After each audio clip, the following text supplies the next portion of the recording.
नमस्कार दोस्तों, स्वागत है आप सभी का हमारे YouTube चैनल पर। तो चलिए शुरुआत करते हैं आज के डिस्कशन का। महोदय, आज इस समारोह में सम्मिलित होकर मुझे बड़ी प्रसन्नता हो रही है। जब से मैं आपके नगर में पहुंचा हूं, आपने जिस प्रेम और उत्साह के साथ मेरा स्वागत किया है, उसके लिए मैं आपको धन्यवाद देता हूँ। मैं जानता हूँ कि यह स्वागत किसी व्यक्ति विशेष के लिए नहीं, बल्कि यह देश के प्रति आपके प्रेम का प्रमाण है। भारतवर्ष जब से स्वतंत्र हुआ है, उसके सामने बड़ी बड़ी कठिनाइयाँ रही है, परंतु ईश्वर की दया से हम एक एक कठिनाई को हल करते गए हैं और आज कहा जा सकता है कि अब हमें प्रगति के लिए प्रशस्त मार्ग मिल गया है। यदि हम चाहें और देश के लिए आपस में मिलजुल कर साहस तथा उत्साह के साथ काम करें तो संसार में ऐसी कोई चीज नहीं जो इस देश के लिए दुर्लभ हो।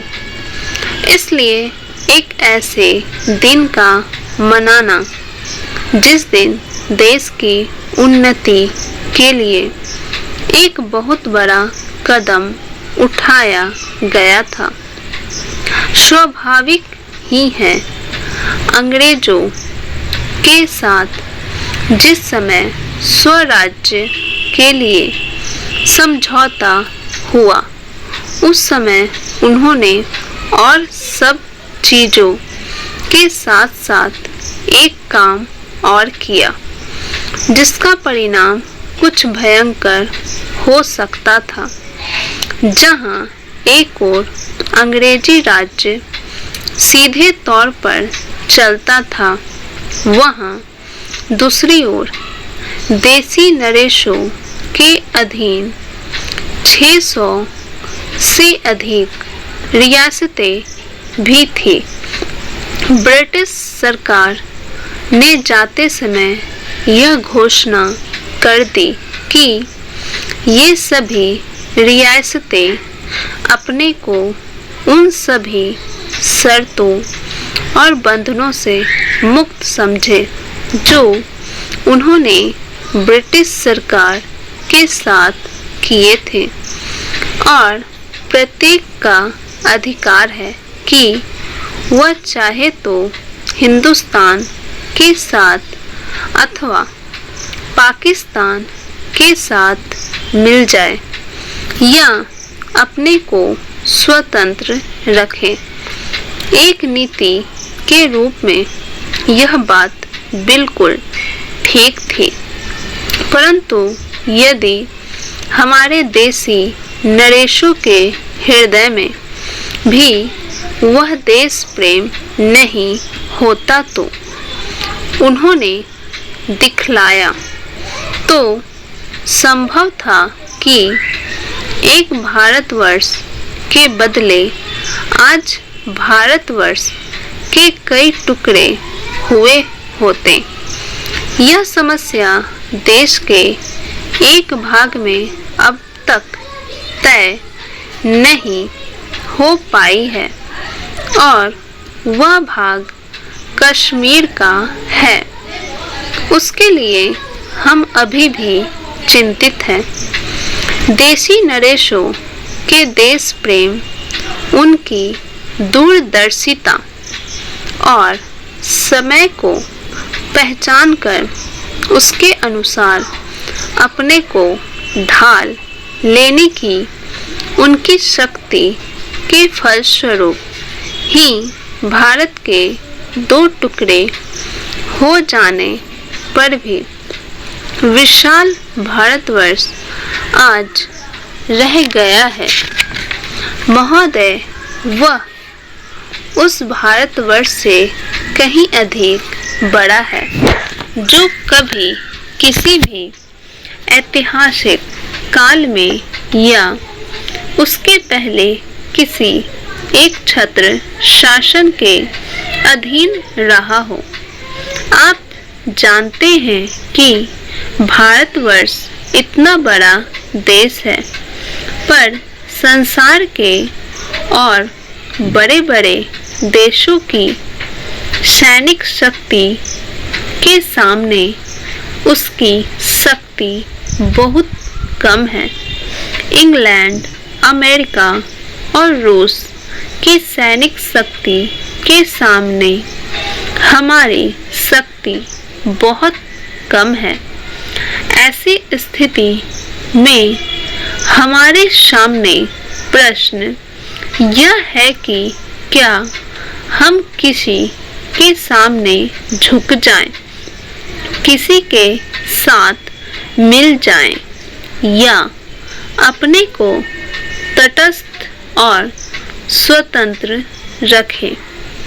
किसी के साथ मिल जाने का अर्थ यह हो सकता है कि हमें उसके प्रभाव या उसकी शक्ति का लाभ मिले, परंतु उसका परिणाम भयंकर हो सकता है। यदि उन पर कभी संकट आया तो हम पर भी आएगा। यदि हम अलग रहते हैं तो हम अपने पैरों पर खड़े होकर अपनी शक्ति से बहुत कुछ कर सकते हैं। हमारे प्रधानमंत्री ने इसी नीति को अपनाया है, और यद्यपि आरंभ में हमारे देश में ही बहुत से लोगों ने इसको नहीं समझा था, पसंद नहीं किया, परंतु आज हम देख रहे हैं कि उसका परिणाम क्या हो रहा है। हमारे प्रधानमंत्री ने इस बात की घोषणा कर दी कि हम किसी भी दूसरे देश के साथ गठबंधन नहीं चाहते और हम स्वतंत्र रहकर अपना कामकाज अलग चलाएंगे।